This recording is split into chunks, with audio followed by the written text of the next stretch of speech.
These are just little snippets of my week when it comes to flowers and gardens. I'm growing a little balcony garden, and even though I planted everything really late this year, it's super exciting to see the little flowers bursting into bloom. I've been able to grow some edible flowers for my edible flower workshops and some flowers to sneak into bouquets here and there. But right now I'm just enjoying leaving everything as it is. I don't want to take too many flowers from my balcony. So I have blooming lupin, and I've been coddling the sweet peas, and they're finally budding and they're going to bloom soon. It's very exciting. I also have some seeds that I foraged, some crown daisy seeds I foraged last year, and they're on their second round of blooming. So they're in bud right now. A lot of my balcony garden I've just created from cuttings and seeds, and it's been a lot of trial and error, and I'm trying to do everything in an eco-friendly way and use what I have and regenerate the soil, but it's definitely been a lot of trial and error. When it comes to flowers and flower arranging, I've really been focusing in on teaching my Zoom workshops to corporate teams and to my wonderful flower students in my flower school. So this week I was filming some arrangements. Because of the situation in Portugal, I can't get to my normal sources, but I've been ordering in from organic farms from a few new sources. I'm always looking for new flower sources. So that's been pretty fun to discover what I can find in terms of organic farms. Portugal is full of beautiful organic farms, and many of them do have flowers. You just have to look and ask. I've also been enjoying working with herbs. They add such wonderful fragrance to arrangements, and they last a long time.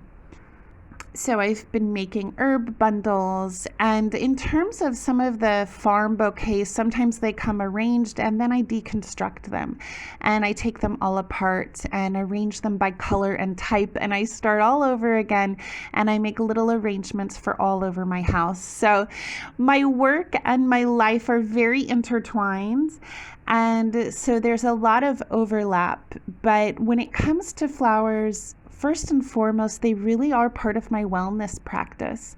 And I try to make arrangements for every room in my house. I have a very small apartment and a balcony garden, but I always have an arrangement by my bedside, on my dining table, in my kitchen, and on my coffee table, and in my bathroom. And just creating a green oasis on my balcony, I live in the city, has been such a heartening experience, especially during 2020 and 2021 with everything going on.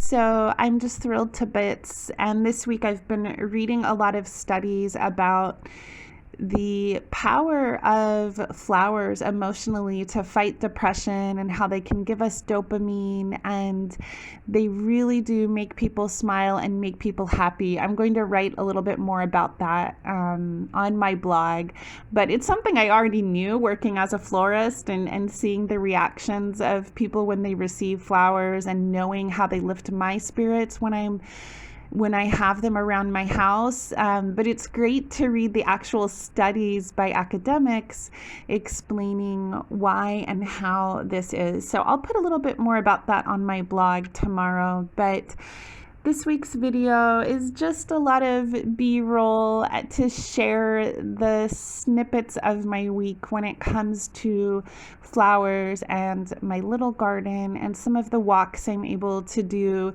in my neighborhood for foraging flowers. So I would love to know what's blooming in your neighborhood.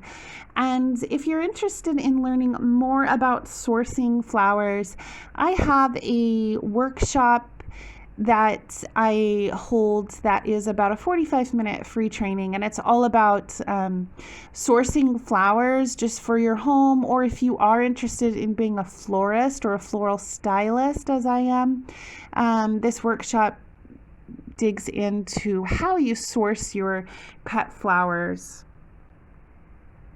and I share all of my sources. I also have a little downloadable PDF that summarizes a little bit about that, and I'll put those links down below.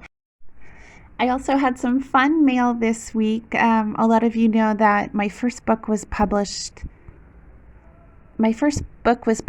in March, and there have been some really sweet reviews and press mentions that have just made the whole process so rewarding. And I think it's just as rewarding when a family member or friend or a flower student enjoys the book. But it has also been really fun to get some mail. And this week there was a feature about the Potpourri project in Homes and Gardens, UK. And then another wonderful interview and feature in a German magazine, absolutely gorgeous.